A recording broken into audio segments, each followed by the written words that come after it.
plaisir de vous accueillir dans le cours de survol de l'Ancien Testament. Un peu de fébrilité pour moi dans l'air, on dirait, ce matin. À tous les fois qu'on commence un nouveau cours, il y a une petite nervosité qui s'installe, le temps de s'adapter, d'être à l'aise avec le groupe et tout ça. Mais avant d'aller plus loin, je voulais juste vous mentionner qu'il y a des notes de cours qui sont disponibles sur la table à l'arrière. Puis il y a aussi une petite collation pour ceux qui le veulent. Mon épouse a préparé ça pour vous.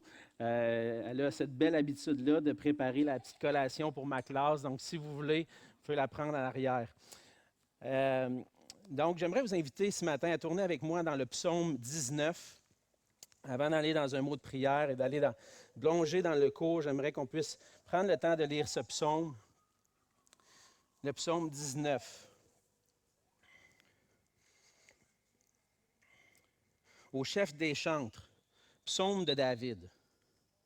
Les cieux racontent la gloire de Dieu et l'étendue manifeste l'œuvre de ses mains. Le jour en instruit un autre jour, la nuit en donne connaissance à une autre nuit. Ce n'est pas un langage, ce ne sont pas des paroles dont le son ne soit point entendu. Leur retentissement parcourt toute la terre, leurs accents vont aux extrémités du monde, où il a dressé une tente pour le soleil. Et le soleil, semblable à un époux qui sort de sa chambre, s'élance dans la carrière avec la joie d'un héros. Il se lève à une extrémité des cieux et achève sa course. À l'autre extrémité, rien ne se dérobe à sa chaleur. La loi de l'Éternel est parfaite. Elle restaure l'âme. Le témoignage de l'Éternel est véritable. Il rend sage l'ignorant. Les ordonnances de l'Éternel sont droites. Elles réjouissent le cœur. Les commandements de l'Éternel sont purs. Ils éclairent les yeux. La crainte de l'Éternel est pure. Elle subsiste à toujours. Les jugements de l'Éternel sont vrais. Ils sont tous justes. Ils sont plus précieux que l'or, que beaucoup d'or fin. Ils sont plus doux que le miel, que celui qui coule des rayons. Ton serviteur aussi en reçoit instruction. Pour qui les observe, la récompense est grande. Qui connaît ses égarements? Pardonne-moi ceux que j'ignore. Préserve aussi ton serviteur des orgueilleux, qu'il ne domine point sur moi. Alors je serai intègre, innocent de grands péchés. Reçois favorablement les paroles de ma bouche et les sentiments de mon cœur, ô Éternel, mon rocher et mon rédempteur. Ce psaume nous parle de la grandeur de notre Dieu, que Dieu se révèle à nous, que Dieu manifeste sa grandeur dans sa création. On appelle ça en théologie la révélation générale. Dieu se manifeste, il manifeste sa gloire, sa grandeur dans la création. Ce n'est pas Dieu qu'on voit dans la création, mais c'est sa gloire. La création nous parle de la gloire de Dieu. Et lorsque, certainement, vous avez déjà vu un coucher de soleil, ça m'est arrivé une fois, j'étais sur le bord du Pacifique, puis on voit le soleil descendre quasiment à vue d'œil. Qui n'a jamais été impressionné par la beauté d'un coucher de soleil? Et lorsque je regarde ça, j'en demeure pas juste là à dire « Wow, c'est beau, quel beau coucher de soleil ». Dans mon cœur, par la grâce de Dieu, je suis capable de dire « Dieu, tu manifestes ta gloire à travers ce coucher de soleil-là, il est si beau. J'ai juste hâte de te voir, toi, pour savoir combien tu es magnifique. » Ça fait juste nous parler un peu de la gloire de Dieu. Quand on va le voir, ça va être 100 000 fois ou des millions de fois plus beau que des couchers de soleil. Sa gloire va nous impressionner. Et une chose que le Seigneur a fait dans sa grâce aussi, c'est qu'il nous a donné sa révélation spéciale, sa révélation dans sa parole. Et on voit dans les versets 8 à 12 en particulier, tout combien la parole de Dieu, les lois de l'Éternel, que l'Éternel a données dans l'Ancien Testament et qu'on a aujourd'hui dans la révélation du Nouveau Testament aussi, combien elles sont merveilleuses. La loi de l'Éternel est parfaite, elle restaure l'âme. Et au verset 12, ton serviteur aussi en reçoit instruction. Pour qui les observe, la récompense est grande. Et si on veut plonger nos regards dans la parole, si on veut faire ce survol de l'Ancien Testament, on va aller faire un survol pour se donner une idée de qu'est-ce que c'est la parole de Dieu, qu'est-ce que c'est l'Ancien Testament. Si on veut ça, c'est parce qu'on veut apprendre ensemble à mieux comprendre cette parole-là, cette loi-là qui est parfaite, puis qui restaure nos cœurs, puis qui nous donne les instructions, parce qu'il y a une grande récompense pour ceux qui observent la parole de Dieu. Et à la fin, le psalmiste dit, « Seigneur, reçois favorablement les paroles de ma bouche, les sentiments de mon cœur. T'es l'Éternel, t'es mon Dieu, t'es mon rocher, t'es mon Rédempteur. » J'espère que c'est avec cette attitude-là que vous venez ce matin, avec une attitude désireuse d'apprendre de Dieu dans sa révélation, dans sa parole, mais aussi avec un cœur disposé qui dit, « Seigneur, je t'aime, je veux t'honorer, je veux apprendre de toi, puis je veux que mon cœur t'aime, puis je veux que tu le saches. Puis je viens ici, pas pour entendre Alexandre, mais je viens ici parce que je veux t'entendre toi. Je veux entendre ta parole me parler. Je veux entendre ta parole pour qu'elle puisse transformer mon cœur, pour que je puisse t'aimer encore plus. L'Éternel, c'est notre rocher. Jésus-Christ, notre Rédempteur. Puis on veut cultiver ensemble notre relation avec Dieu en plongeant nos regards dans sa parole. Et je ne m'attarderai pas plus longtemps sur le psaume 19. On va plonger dans le survol de l'Ancien Testament, mais juste avant, je vais demander au Seigneur sa grâce, puis on va prier ensemble. Seigneur notre Dieu, tu es un Dieu merveilleux. Tu es un Dieu grand, tu es un Dieu qui est bon. Tu es un Dieu qui n'est pas resté, qui n'est pas demeuré en silence. Seigneur, les gens autour de nous, dans notre culture, de moins en moins, croient à l'existence d'un Dieu créateur qui a créé toutes choses. De moins en moins, Seigneur, on voit cette crainte de Dieu, au moins la base d'une crainte de Dieu dans notre société. Mais Seigneur, on veut, malgré dans la culture et l'époque dans laquelle on vit, nous, on t'a connu parce que tu t'es révélé à nous. Tu t'es révélé à nous dans ta parole, puis en Jésus-Christ. Puis on a connu, Seigneur, que tu étais vrai. On a connu que tu étais bon. On a connu ton amour. Puis un jour, alors que tu as touché notre cœur, Seigneur, on a décidé, en notre cœur, de te suivre. Et Seigneur, ce matin, on vient ici, devant toi, pour t'entendre, toi. Viens faire silence en nos cœurs. Viens apaiser nos craintes, nos pensées. Viens penser nos blessures, nos souffrances, Seigneur, par ta parole. Qu'on puisse ressortir d'ici ensemble, Seigneur, édifiés, avec un zèle renouvelé pour toi, de vivre pour toi, de vivre pour ta gloire et de proclamer ta grandeur autour de nous. Seigneur, viens m'accompagner dans tout ce cours, viens nous accompagner ensemble dans cette session. Mais Seigneur, ma prière, c'est que je puisse être un messager digne de ta parole, Seigneur, que tu puisses faire de moi un ouvrier qui se cache derrière toi. C'est toi que, Seigneur, je veux simplement que tu puisses parler à ton peuple. Et Seigneur, qu'à travers moi, Seigneur, tu puisses permettre à ton peuple d'entendre tes paroles, de les comprendre avec leur cœur et de pouvoir vivre pour toi. C'est notre désir, Seigneur. Reçois les sentiments, les désirs de nos cœurs, parce que tu le mérites. À toi la gloire, au nom de Jésus. Amen. Amen. Donc, ce matin, j'avais prévu en fait, je vous ai remis dans les notes de cours un plan. Donc, c'est juste de vous présenter un peu qu'est-ce qu'on va faire cette session ici. La raison pour ça, c'est juste, moi personnellement, quand je m'en vais à quelque part ou que je fais un voyage, on a voyagé beaucoup dans les dernières années, on restait aux États-Unis, on venait faire un tour au Québec, puis on prenait la route, des fois 15 heures de route. Puis moi, j'aime ça, savoir où c'est que je m'en vais. Par quelle route je vais passer pour me rendre à ma destination. Et puis, des fois, la veille ou un peu avant, je planifie mon trajet. Des fois, il fallait faire le trajet en 2 jours. Bon, où on va arrêter pour dormir, où on va arrêter pour manger. Et puis, je planifie mes choses. Puis, j'aime ça savoir où on s'en va. Donc, la première rencontre, entre autres, mon but, c'est ça. C'est d'un peu vous expliquer, de vous donner une vue d'ensemble de qu'est-ce qu'on va faire ensemble cette session.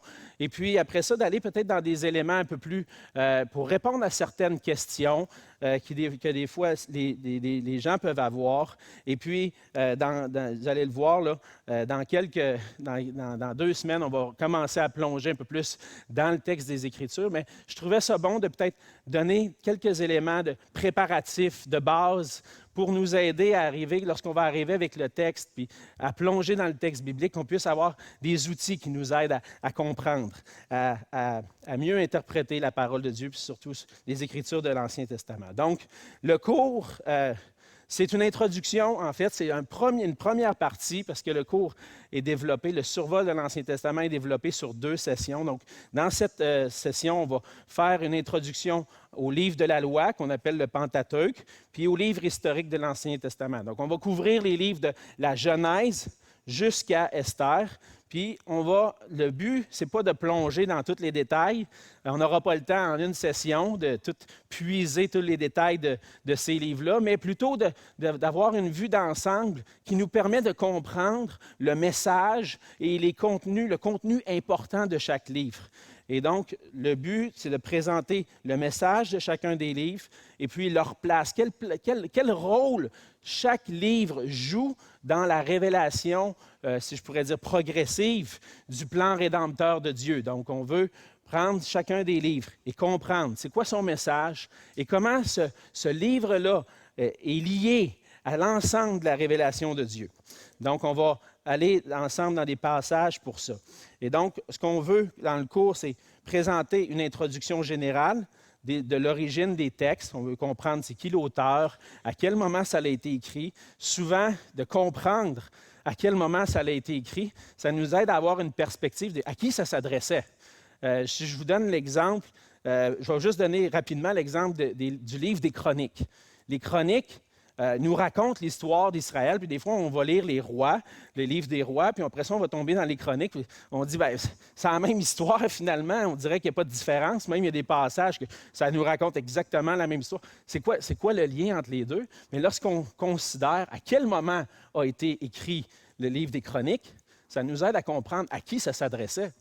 Et puis, on va le voir ensemble, mais un peu plus loin, mais le livre des Chroniques, entre autres, s'adressait au peuple de Dieu qui revenait de l'exil à Babylone, pour ceux qui sont familiers un peu avec l'histoire d'Israël. Et donc, ça s'adressait à un peuple qui revient à Jérusalem, et puis on leur raconte l'histoire d'Israël, comment c'était glorieux quand le peuple marchait avec Dieu. Et puis, lorsque le peuple marchait avec Dieu, Dieu était avec eux, il y avait la bénédiction, et ça a été écrit pour un encouragement, pour dire, marchons avec Dieu maintenant. On a été punis, Dieu nous a punis, il nous a amenés en exil. Mais maintenant, on veut marcher pour Dieu, parce que regardez comment Dieu a béni dans le passé.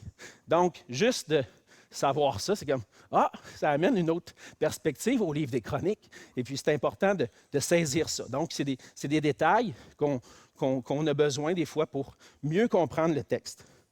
On veut fournir des notions de base pour interpréter correctement l'Ancien Testament. Lorsque je le lis, de connaître certaines choses comme les genres littéraires. Si je lis les psaumes, qui sont un poème, la poésie hébraïque, ce ne sera pas la même chose que quand je lis, par exemple, un texte narratif dans les Rois ou dans Samuel. Donc, d'avoir ces éléments-là qui nous aident à distinguer à quel genre littéraire je fais affaire, ça m'aide à mieux comprendre. On veut approfondir aussi le message théologique, dans le sens qu'est-ce que Dieu révèle de lui-même dans l'Ancien Testament, mais aussi qu'est-ce qu'il révèle sur son plan rédempteur. Là, j'ai mis des grands mots, le message théologique et christologique, mais le message christologique, c'est quoi? C'est l'Ancien Testament, en quelque sorte, annonce la venue d'un Messie, annonce le plan rédempteur de Dieu. On le voit déjà apparaître dans l'Ancien Testament et progressivement, ça devient plus clair. Et on est capable, avec l'Ancien Testament, de voir, Dieu avait annoncé ça, Dieu avait prédit ça, Dieu avait promis ça à Israël. Donc, c'est de voir, en regardant les textes, qu'est-ce que Dieu me révèle sur lui-même et qu'est-ce que Dieu me révèle sur son plan rédempteur. Ensuite de ça, on veut placer certains moments importants dans l'histoire du salut, de la création jusqu'à la venue de Jésus. Des fois, de juste savoir comme les événements marquants. Il y a eu la création, après ça, il y a eu la chute. Le déluge. Tous ces éléments-là m'aident à placer aussi puis à mieux comprendre où se situe chacun des passages. Puis finalement, évidemment, ce qu'on veut, c'est considérer les enseignements de l'Ancien Testament pour en tirer des instructions qu'on va appliquer dans nos vies.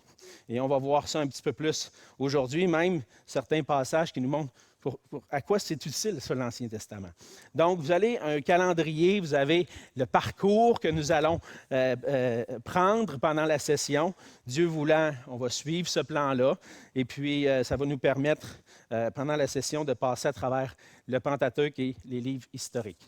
Donc, comme je le disais, j'ai décidé de commencer avec quelques questions préliminaires pour nous aider à approcher l'Ancien Testament, pour nous aider à comprendre sa place. Et une des questions que je pense qu'il est nécessaire de répondre, c'est mais pourquoi je dois étudier l'Ancien Testament? À quoi ça me sert, ça? Moi, je suis un chrétien de la Nouvelle Alliance. J'ai cru en Jésus, l'Ancien Testament, je sais, ça parlait de Jésus, mais là, Jésus est arrivé, Jésus a tout accompli, puis dans le fond, l'Ancien Testament, c'était pour ceux qui étaient là avant. Pour moi, je me réfère au Nouveau Testament, c'est plus facile à comprendre, puis l'Ancien, des fois, c'est un peu plus difficile. Fait que on a peut-être tendance, des fois, à dire, bien, on va négliger cette partie-là pour comme se concentrer sur ce qui nous concerne un peu plus pour l'époque dans laquelle on vit. Mais chacun a un peu son approche par rapport à l'Ancien Testament. Je pense que tout le monde pourrait dire qu'ils ont déjà commencé un plan de lecture de la Bible dans un an. Puis là, ils ont dit hey, cette année, moi, je lis la Bible en un an, je passe d'un couvert à l'autre. Puis là, ils arrivent dans le Lévitique, après, rendu au mois de mars, puis là, ouf! Là, c'est difficile. Puis là, ils se découragent. Puis là, ils disent, ben, je pense finalement, je vais aller lire le psaume ou je vais aller lire le Nouveau Testament, puis c'est trop compliqué pour moi. Mais il y a toutes sortes de raisons, des fois, qui nous font qu'on se décourage. Ce n'est pas nécessairement juste parce que l'Ancien Testament est difficile. Mais il peut y avoir, des fois, des choses on voit des difficultés dans la compréhension de l'Ancien Testament. Puis je voulais vous donner un peu l'occasion de partager. Vous, quand vous approchez l'Ancien Testament, y a-t-il des difficultés qui surviennent dans votre esprit, des choses que vous avez de la difficulté à comprendre, peut-être des attentes que vous avez avec le cours? J'aimerais ça, moi, qu'on réponde à cette question-là. Il y a des affaires que je ne suis pas à l'aise ou des affaires... Y a-t-il des choses? Quelles sont les difficultés que vous avez lorsque vous approchez l'Ancien Testament? Je vais répéter pour ceux qui nous suivent en ligne. À main levée, y a-t-il des difficultés? Oui, Camille? Oui.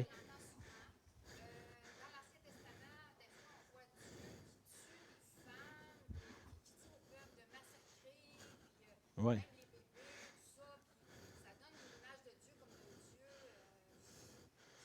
Sévère. Oui. Oui. Oui, OK. Donc, ce que Camille remarque, c'est souvent on entend que les gens ont de la difficulté parce qu'ils lisent l'Ancien Testament, ils voient des guerres. Dieu commande au peuple d'Israël d'exterminer les nations, on va même tuer des femmes, tuer des enfants, et ça donne une image d'un Dieu sévère. Puis, ce Dieu-là, je veux rien savoir de ce Dieu-là. Moi, ce n'est pas un Dieu de même que je veux. Et donc, une difficulté des fois pour les gens de comprendre, mais qu'est-ce qui se passait exactement à ce moment-là? Qu'est-ce que Dieu est en train de révéler à travers ça? Donc, ça, c'est une difficulté d'autres. Peut-être que vous avez d'autres difficultés dans votre lecture personnelle ou dans votre compréhension de l'Ancien Testament. Ne soyez pas gênés. Donc, c'est facile pour tout le monde. Ah, OK, c'est bon, Monsieur Lapointe. Ce qui m'ennuie plus qu'autre chose, c'est la répétitivité. Oui. Oui. Bon, je sais qu'Israël est un peuple poète. Oui. Et des fois, il faut répéter puis répéter. Oui. Mais il y a des fois, je me dis, si on pouvait Oui, fast-forwarder. c'est ça. OK. Donc, c'est très répétitif. Il y a des choses qui se répètent beaucoup. On voit la même chose se reproduire. Par exemple, je pense au livre des juges, entre autres. Là, on voit tout le temps un juge qui arrive, le peuple tombe, le peuple se repent, Dieu donne un juge. C'est répétitif. Il y a des choses que c'est comme, ils vont-tu comprendre à un moment donné ce que Dieu essaie de leur expliquer? C'est bon. Ça, c'est des difficultés qui peuvent survenir. Une autre, peut-être, pour... Oui, Miguel. En tant qu'occidental, Oui. un monde qui est très loin de mon quotidien. Oui. Alors, c'est difficile de voir comment cette dimension-là peut s'appliquer concrètement dans ma vie, dans un monde où est-ce qu'il y a pratiquement 4000 à 2000 ans en arrière. Oui, c'est ça. Donc, ça s'adresse, dans le fond, l'Ancien Testament s'adresse, entre autres, à un peuple qui est très éloigné, qui vit au Moyen-Orient. Et puis, en plus, ça fait comme 4000 ans de ça C'est quoi la pertinence pour moi aujourd'hui, 21e siècle, 2019? C'est quoi le point? Là? C'est quoi j'ai à apprendre de ça ne s'adressait même pas à moi nécessairement. Certains peuvent penser ça. Ça ne s'adressait pas à moi. C'est quoi la pertinence de ça? Donc, je pense que c'est bon. C'est des choses qu'on va voir ensemble, qu'on va couvrir ensemble tout au long de la session. Puis ce matin, ce que je voulais, c'est simplement vous donner 4 raisons. Il pourrait probablement en avoir plus. Je suis en train de réfléchir à ça. Je l'ai préparé. J'ai dit, avec le temps que j'ai, je vais peut-être en couvrir 4, 5. Mais je repensais à ça. Je disais, hey, je pourrais rajouter ça, je pourrais rajouter ça. Mais on va faire un résumé parce que je pense qu'il y a multiples raisons pour lesquelles on devrait étudier l'Ancien Testament. Mais on va en voir 4 principales ce matin. Et puis, dans le fond, dans sa grâce, Dieu a voulu qu'on n'ait pas juste 27 livres dans notre Bible, mais il a voulu qu'on en ait 66. Puis il y en a 39 dans l'Ancien Testament, qui est vraiment une grande partie des Écritures. Et puis Dieu a voulu nous les donner. Et puis maintenant, le défi qui est devant nous, c'est de comprendre le pourquoi Dieu nous a laissé ces 39 livres-là, qui occupent presque le 3/4 des Écritures. Donc, comme je le disais, on va couvrir les 17 premiers livres, le Pentateuque et puis les livres historiques. Puis, on va voir ensemble, on va essayer de répondre, avant d'arriver à la Genèse, répondre à 3 questions. Pourquoi étudier l'Ancien Testament? C'est ce qu'on va voir ce matin. Deuxièmement, c'est quoi le message général de la Bible, et plus particulièrement de l'Ancien Testament? Puis comment on doit interpréter les écrits de l'Ancien Testament. Donc, avec ces outils-là qu'on va répondre, entre autres, la semaine prochaine, j'espère que ça va nous équiper un peu pour mieux approcher les Écritures, mieux approcher l'Ancien Testament. Donc, ce matin, pourquoi étudier l'Ancien Testament? Je pense, oui? Répéter les questions? OK, j'ai essayé de le faire. C'est ce que j'ai fait. Donc, je pense que les gens ont quand même eu un bon résumé, mais je vais porter attention à ça. Merci. OK, c'est bon. Donc, pourquoi étudier l'Ancien Testament? Première raison, puis on va aller dans les Écritures pour les voir, ces raisons-là, mais l'Ancien Testament, c'est la parole de Dieu. Je pense que ça, c'est la raison principale. Dieu a parlé. Dieu a parlé à travers l'Ancien Testament, et puis c'est la parole inspirée de Dieu. Dans 2 Timothée 3, un passage qu'on connaît bien, mais juste qu'on va puiser un petit peu ensemble dedans, 2 Timothée 3, les versets 14 à 16. C'est Paul qui dit à Timothée, « Toi, demeure dans les choses que tu as apprises et reconnues certaines, sachant de qui tu les as apprises. Dès ton enfance, tu connais les saintes lettres qui peuvent te rendre sage à salut par la foi en Jésus-Christ. Toute écriture est inspirée de Dieu et utile pour enseigner, pour convaincre, pour corriger, pour instruire dans la justice, afin que l'homme de Dieu soit accompli et propre à toute bonne œuvre. » Donc, Paul dit à Timothée, il dit, « Dès ton enfance, tu connais les saintes lettres qui peuvent te rendre sage à salut par la foi en Jésus-Christ. » Et c'est quoi ces saintes lettres-là? Lorsqu'on pense, on situe un peu la vie de Timothée.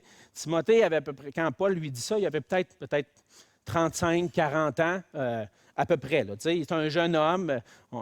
À 40 ans, on est encore des jeunes hommes. Et puis, c'est un jeune homme à qui Paul s'adresse. Et puis, en quelque sorte, se place à peu près, disons 70 ans après, 60 à 70 ans après la venue de Jésus. Donc, à ce moment-là, il y avait très peu d'écrits du Nouveau Testament qui circulaient. On s'entend que du temps de Jésus, les Écritures, lorsque Jésus réfère aux Écritures, on va le voir, c'était l'Ancien Testament, les Écritures de l'Ancien Testament. Donc, lorsque Paul parle à Timothée, il dit, « Tu connais les saintes lettres qui peuvent te rendre sage à salut par la foi en Jésus-Christ. Tu connais les saintes Écritures. » Ces Écritures-là, c'est les Écritures de l'Ancien Testament. Et Paul va dire que toute Écriture est inspirée de Dieu. Et, qu'est-ce qu'il dit d'autre? Utile. Donc, utile. C'est utile pour toi. Tu as cru en Jésus, mais c'est utile pour toi. Même si c'est l'Ancien Testament, c'est encore utile.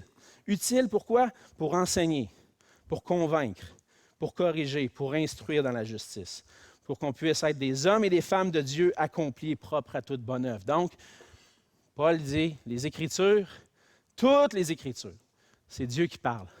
Elles sont toutes importantes. Il ne doit pas en laisser de côté.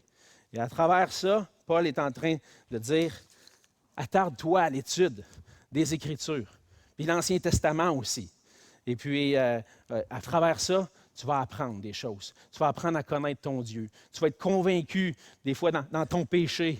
La parole va te corriger, puis elle va t'instruire pour que tu puisses marcher pour la gloire de Dieu. Donc, l'Ancien Testament est nécessaire parce qu'à travers elle, on reçoit des instructions. Et c'est la parole de Dieu que Dieu nous a laissée. On voit aussi dans Hébreux 1, les versets 1 et 2, que Dieu a parlé par les prophètes. Et les prophètes ont écrit, en grande partie, ceux qui ont écrit l'Ancien Testament, c'est les prophètes. En Hébreux 1, les versets 1 et 2, ça dit « Après avoir autrefois, à plusieurs reprises et de plusieurs manières, parlé à nos pères par les prophètes, Dieu, dans ces derniers temps, nous a parlé par le Fils. » Donc, Dieu a parlé par les prophètes. Et à travers les prophètes, il annonçait. Il faisait plusieurs choses. On va puiser un peu plus ensemble les prophètes puis leur rôle. Mais qu'est-ce qu'il faisait? Il annonçait au peuple ce qui allait venir, mais surtout, il annonçait au peuple ses exigences, ses lois, ses commandements. Puis, rappelait souvent le peuple à une repentance, appelait le peuple à une repentance pour marcher dans la sainteté, pour marcher dans les voies de Dieu. Et Dieu a parlé à travers les prophètes. Et progressivement, Dieu a révélé des choses qui allaient venir. Et en Jésus-Christ, Dieu est venu avec nous. Il est venu nous parler. Et ça me fascine. Lorsque on pense à l'époque dans laquelle on vit, puis que les gens, comme je disais tout à l'heure dans ma prière, les gens n'ont pas tendance à croire en Dieu. Donc, on est de plus en plus, je vais dire, soit agnostique ou athée. On rejette l'idée d'un Dieu où on ne croit pas que c'est possible de prouver que Dieu existe. Mais lorsque on s'arrête à ça, puis en tant qu'enfant de Dieu, on s'arrête à dire, Dieu, il n'est pas resté en silence. Des fois, ce n'est pas un Dieu déiste. Le Dieu déiste, là, c'est comme le déisme, ce qu'il croyait, c'était Dieu a créé les choses, puis finalement, il s'est en allé dans sa chambre, puis il a fermé la porte, puis il a laissé les choses aller. Mais Dieu, ce n'est pas un Dieu, c'est pas le Dieu des déistes. Dieu, c'est un Dieu qui n'est pas seulement transcendant, mais c'est un Dieu qui est aussi immanent, qui est présent avec son peuple. Puis il y a un Dieu qui a parlé. Dieu a voulu nous parler. Puis lorsqu'on s'arrête à ça, vous dites, Seigneur, tu as voulu me parler. Tu n'as pas voulu me laisser dans l'ignorance. Tu as voulu te révéler à moi. Et là, fais juste réfléchir à ça. C'est comme, souvent, je l'amène dans ma relation avec mes enfants. Quand je veux parler à mon enfant, des fois, j'ai quelque chose d'important à lui dire. Je veux lui donner le meilleur. Puis des fois, nos enfants, ils sont tannés de nous entendre répéter les mêmes affaires. Hein? Dieu a répété, mais nous autres aussi, on répète. Puis les enfants, ce que je cherche des fois avec mon enfant, c'est je veux te parler, je veux toucher ton cœur à travers ce que je te dis. Je veux pas que tu t'en ailles sur une mauvaise voie. Ce que je veux, c'est te donner les bons conseils pour que tu puisses marcher. Puis je veux que tu sois heureux. Mais lorsqu'on pense que Dieu a parlé de cette façon-là, mon ami, pourquoi je néglige la parole de Dieu? Seigneur, tu as voulu me parler. Tu es le Dieu de l'univers. Tu as fait de moi ton enfant, puis là, tu veux me parler, puis moi, je vais faire non, je ne veux rien savoir. Non, je ne veux pas faire ça. Je veux m'asseoir et dire, Seigneur, je veux être à tes pieds, puis je veux t'écouter, te parler. Fais-moi entendre ta voix. Puis des fois, on entend, il y a peut-être des gens qui disent, Seigneur, parle-moi. Ouvre ta Bible, puis lis à haute voix, comme dirait un prédicateur. Ouvre ta Bible, puis lis à haute voix, puis tu vas entendre Dieu te parler. Bien, c'est ça que le Seigneur a fait, il a parlé. À travers les prophètes, et dans l'Ancien Testament, on voit que Dieu a parlé, et Dieu nous parle à travers ces écrits-là. Ce qu'on voit aussi dans la révélation que l'Ancien Testament est la parole de Dieu, c'est que les prophètes ont parlé de la part de Dieu, ils n'ont pas parlé d'eux-mêmes. 2 Pierre 1, 21. Pierre dit, car ce n'est pas par une volonté d'homme qu'une prophétie a jamais été apportée, mais c'est poussé par le Saint-Esprit que des hommes ont parlé de la part de Dieu. Donc, les prophètes étaient poussés par le Saint-Esprit.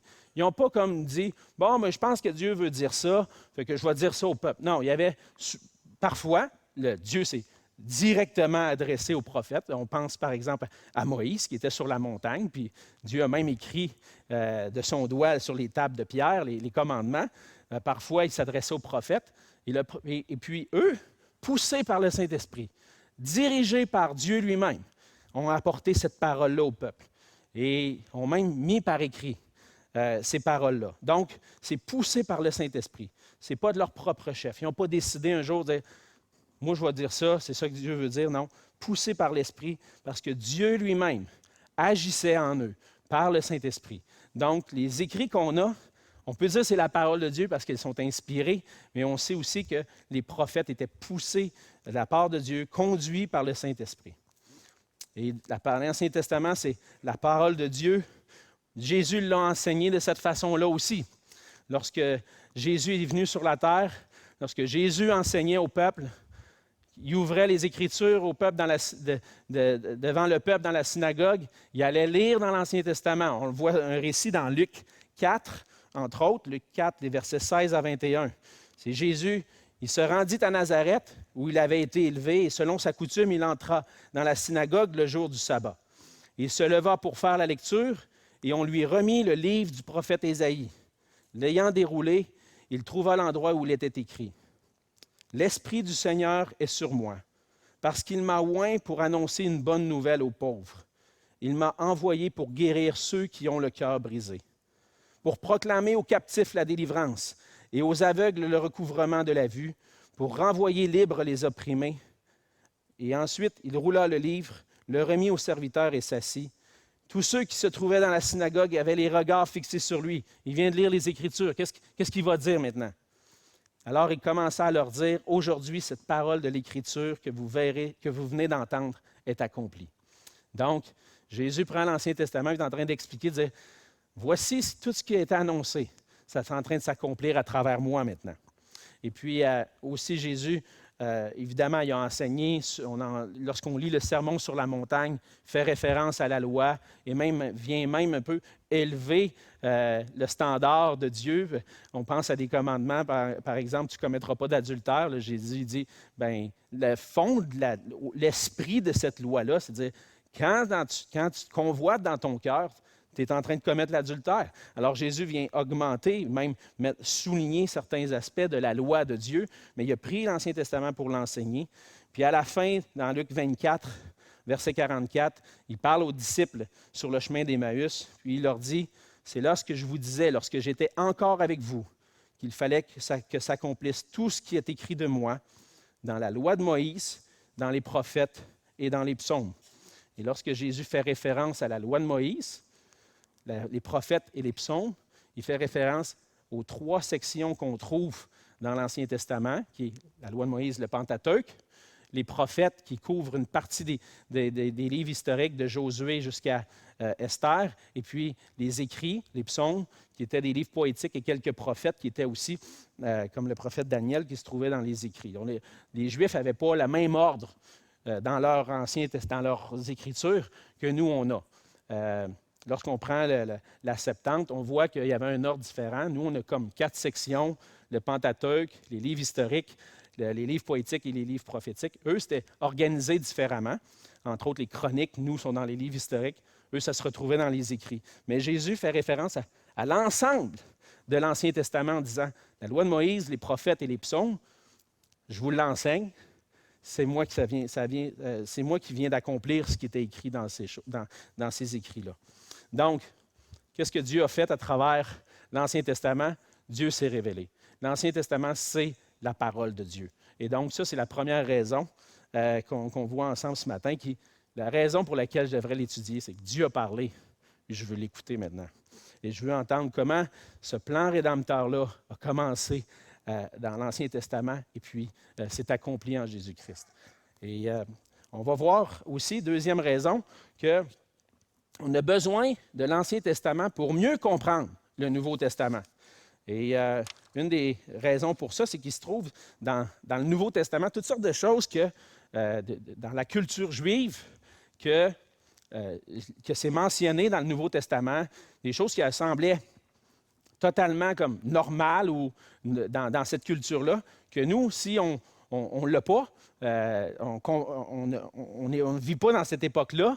On ne comprend pas nécessairement c'est quoi exactement tout ça. Je pense à quelqu'un qui n'a jamais lu les Écritures, puis qui prend, mettons, Luc ou l'un des évangiles, puis qui commence à lire ça. Il manque des morceaux, il me semble. C'est comme si c'est comme quand tu... maintenant, avec les services sur Internet de télévision comme Netflix, puis Amazon Prime, puis ces choses-là, on peut écouter en différé, hein, ou au moment qu'on veut, les émissions. Puis c'est comme si je commençais à la saison 2 d'une série. Tu sais, j'arrive dans une série, puis là, c'est quoi cette affaire-là? Pourquoi ça s'est arrivé? J'avais écouté, entre autres, j'avais commencé à écouter... Cynthia avait commencé à écouter le District 31, hein, la série québécoise, c'est bien populaire. Et puis, à un moment donné, j'ai dit, bon, elle a l'air à bien aimer ça, ça a l'air bon, on entend des bons commentaires, je vais commencer à l'écouter avec elle. Je commençais au milieu de la saison 2.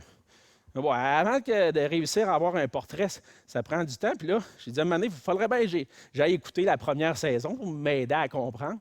Je suis allé écouter la première saison. Ah! C'est pour ça que lui, il fait ça, puis tu sais, c'est difficile pour lui de dealer avec des enfants. On pense à un des inspecteurs. Là, ça met en place des éléments que ça m'aide à mieux comprendre. La même chose, quand je lis le Nouveau Testament. Si je commence au Nouveau Testament, bien, des fois, c'est mieux de commencer par là, surtout quand on est jeune croyant ou en recherche. On va plonger à l'époque de Jésus, qu'est-ce que Jésus est venu apporter. Mais lorsque je grandis dans ma foi, il y a des choses que je veux mieux comprendre. Bien, je vais aller écouter la saison 1. Je vais aller lire l'Ancien Testament qui va m'aider à comprendre. Fait qu'il y a plusieurs choses. Entre autres, on voit Jésus au moment de la Pâque. Entre autres, dans Luc 22, il va célébrer la Pâque avec ses disciples. Ça ne l'explique pas du tout dans l'Évangile de Luc, c'est quoi la Pâque. Mais si je m'en vais lire l'Ancien Testament dans Exode chapitre 12, là, je comprends, c'est ça, Dieu avait donné cette ordonnance-là au peuple juif d'observer la Pâque en mémoire de la délivrance du pays d'Égypte. Donc, il y a des choses qui se placent. La même chose avec la Pentecôte dans Acte 2. C'est une fête que Dieu avait donné de célébrer. Il y a des pratiques religieuses, entre autres la circoncision. Hein? Jean-Baptiste, Luc 1, Zacharie amène Jean-Baptiste pour le circoncire. Pourquoi ils font ça aux enfants? C'est quoi cette affaire-là? Donc, on voit dans Genèse 17 que Dieu avait donné cette ordonnance-là à Abraham, puis au peuple, à ses enfants d'observer. Donc, il y a plusieurs choses comme ça, de la culture juive, qu'on peut mieux comprendre, dans le fond, de la culture juive qui se passe dans le Nouveau Testament, qu'on peut mieux comprendre lorsqu'on lit l'Ancien Testament. On apprend à connaître un peu plus les pratiques religieuses, entre autres aussi la signification du temple. Pourquoi le temple, c'était si important? Pourquoi Jésus s'en va dans le temple puis il s'en va jeter les tables des vendeurs de pigeons? Pourquoi il y avait du monde qui vendait des pigeons dans le temple? Pourquoi il y avait du monde qui vendait ça? Alors là, je comprends que là, il allait au temple pour offrir un sacrifice, des pigeons. Puis là, il y avait du monde qui tirait profit de ce rituel religieux-là ou cette pratique-là que Dieu avait placée, puis il faisait de l'argent avec ça.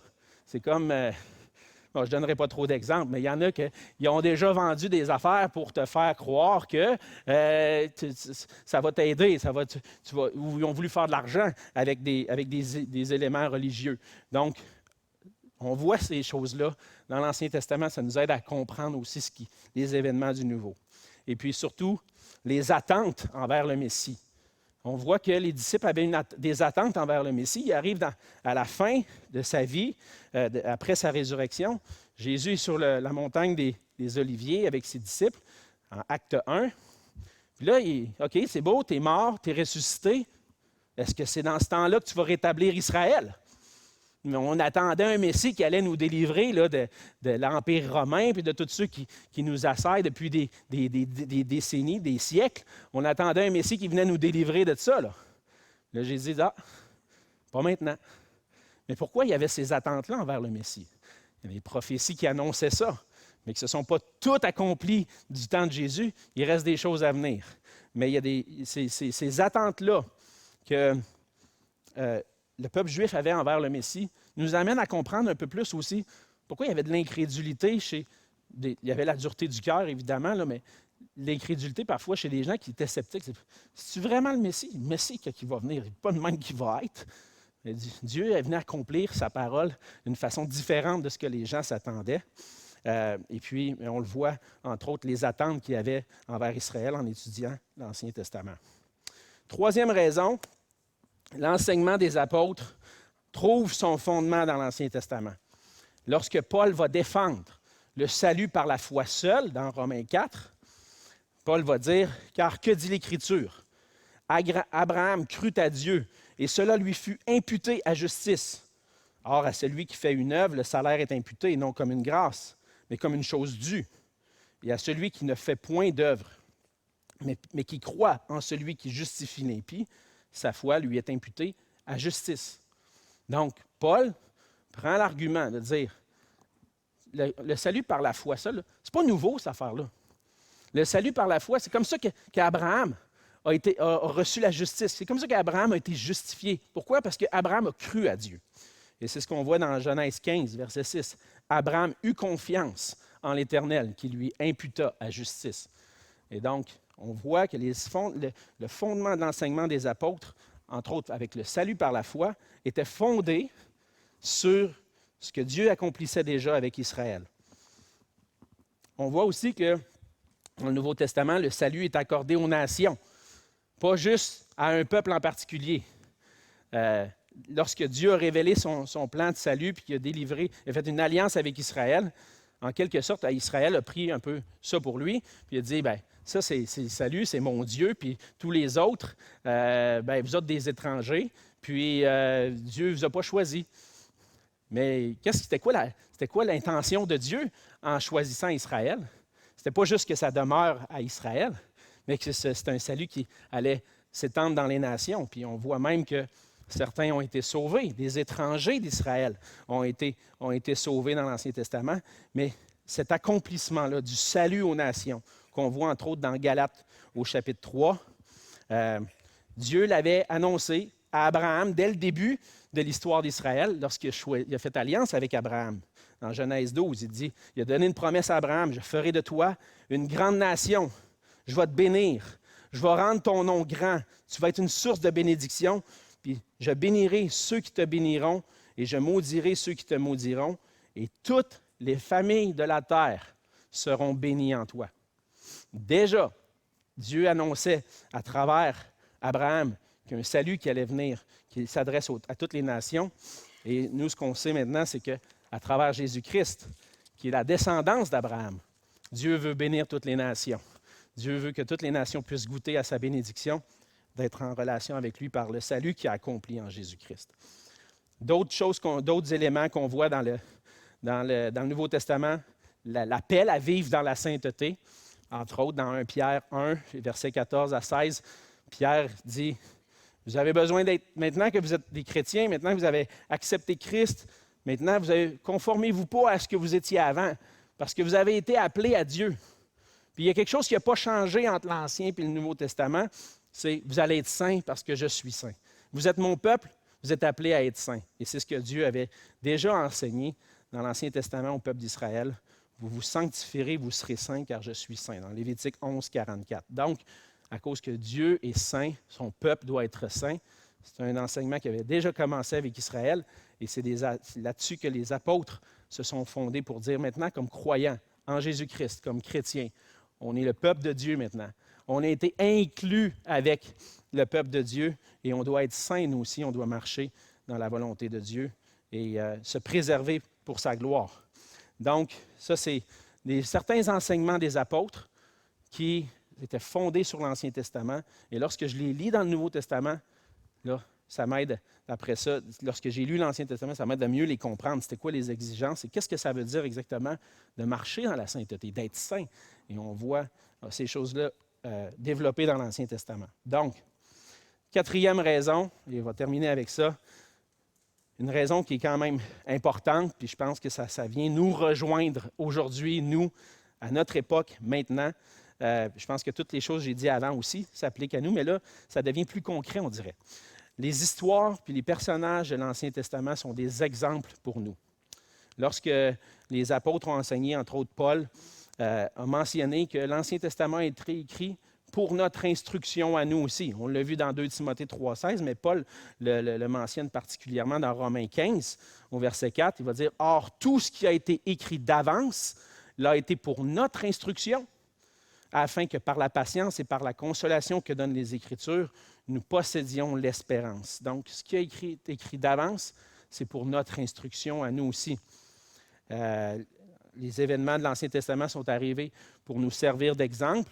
Je vais lire 1 Corinthiens 10, les versets 6 et 11. « Or, ces choses qui sont arrivées avant dans l'Ancien Testament, sont arrivées pour nous servir d'exemple, afin que nous n'ayons pas de mauvais désirs comme ils en ont eu. » Il y en a qui, dans l'Ancien Testament, le peuple d'Israël s'est éloigné de Dieu. Mais là, Paul dit, eux autres se sont éloignés de Dieu. Prenez exemple sur eux, puis ne faites pas ça. OK? Il continue, ces choses leur sont arrivées pour servir d'exemple et elles ont été écrites pour notre instruction à nous qui sommes parvenus à la fin des siècles. Donc, tout ce qu'on voit dans l'Ancien Testament, la relation entre Israël et Dieu, entre certains rois et Dieu, on le voit entre autres dans les livres poétiques, la relation que David avait avec Dieu, plus personnelle, tout ce qu'on voit dans l'Ancien Testament, tout ça est arrivé pour nous servir d'instruction à nous. Et c'est arrivé souvent que Dieu m'a parlé personnellement à travers l'Ancien Testament, soit en lisant un passage des prophètes ou en lisant les psaumes. Je trouve qu'on voit un peu plus la relation entre Dieu et son peuple à ce moment-là. Puis c'est comme Dieu me parle souvent de sa bonté, de sa grandeur, qui est un refuge pour moi. Dans les écrits de l'Ancien Testament, Dieu se révèle de cette façon-là envers Israël. Puis maintenant, il est mon refuge à moi aussi. Il est mon secours. À lui, je peux élever la voix, crier à lui, puis chercher en lui mon refuge. Donc, il y avait d'autres passages que j'avais notés. Vous pourrez peut-être aller les voir. Le temps avance. Mais ça, c'est des choses qui sont des exemples pour nous. Puis en même temps aussi, les prophètes ont révélé ce qui allait venir, le salut en Jésus-Christ. 1 Pierre 1, 10 et 12.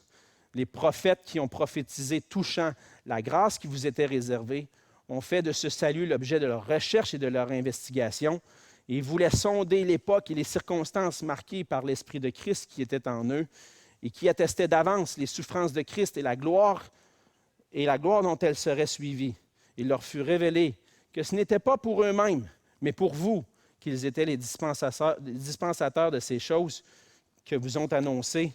Maintenant, ceux qui vous ont prêché l'Évangile par le Saint-Esprit envoyé du ciel et dans lesquels les anges plaisir plonger leur regard. Donc, les prophètes ont annoncé des choses. Ils savaient que ça parlait du Messie. Ils savaient que il allait souffrir. Ils savaient qu'il allait se passer quelque chose. Ils ne comprenaient pas tout. Ils l'avaient écrit pour nous. Ils annonçaient ces choses pour nous. Et lorsqu'on voit que lorsqu'on lit dans l'Ancien Testament que Dieu avait annoncé d'avance, puis que c'est son plan qui s'est accompli en Jésus-Christ, on comprend mieux aussi le plan qu'il y avait, de venir restaurer toutes choses, de pas juste restaurer sa relation avec Israël, mais sa relation avec l'homme et avec le monde à travers Jésus-Christ. Donc, ce matin, on a vu des raisons pour lesquelles on devrait étudier l'Ancien Testament. Je pense, juste pour terminer, faire un sommaire de ce qu'on a vu, un résumé de ce qu'on a vu. Dieu se révèle. Dieu a parlé. Et à travers l'Ancien Testament, je lis la parole de Dieu. Cette parole inspirée que Dieu a apportée par le Saint-Esprit. Maintenant, ce que je veux, c'est la connaître. Parce que Dieu se révèle à travers ça. Je veux connaître mon Dieu. Je vais aller dans l'Ancien Testament parce que Dieu me parle à travers ces écrits-là aussi. Il nous permet de connaître l'origine de la doctrine des apôtres, le fondement de leur croyance, comme on a vu, et puis ça a été donné aussi pour notre instruction. Donc, toutes ces raisons-là, et d'autres, je dirais, je pourrais en nommer d'autres, sont toutes des raisons pour lesquelles on devrait étudier davantage l'Ancien Testament. Je pense que pour répondre des fois aux questions des gens autour de nous, les questions qui sont soulevées aussi, de mieux l'étudier, des fois, ça peut nous aider à partager notre foi. Dire, bien oui, c'est vrai, Dieu a demandé à son peuple d'exterminer des nations, mais voici le contexte, voici pourquoi il a demandé de faire ça. Puis il expliquait de mieux comprendre pour nous-mêmes, ça peut nous aider des fois à répondre à des objections lorsqu'on partage l'Évangile. C'est édifiant pour nous, c'est des exemples sur lesquels on peut s'appuyer, mais il y a plein de choses, plein de raisons. Puis maintenant, mon désir, c'était juste de vous communiquer ce désir-là de dire, hey, négligeons pas ce que Dieu a mis là. Puis que dans les prochaines semaines, vous y revenir. Dire, hey, c'est important, là, je vais revenir, on va l'étudier ensemble, on va l'étudier en Église. Puis je veux vous encourager à revenir dans les prochaines semaines, parce que je le sais, la nature humaine fait que, le premier cours, je n'ai pas trippé le premier cours, peut-être la semaine prochaine, va peut-être en manquer. Puis là, vers la fin de la session, on a moins de gens. Ça, c'est la réalité. Soyez fidèles. Soyez fidèles. Que le Seigneur puisse nous encourager à être ensemble, puis à aller étudier la parole ensemble, pour qu'on puisse grandir ensemble à l'image de Christ à travers cette étude-là. Je vais prier. Seigneur notre Dieu, on veut te remercier encore une fois pour ta parole. Merci pour la parole de l'Ancien Testament.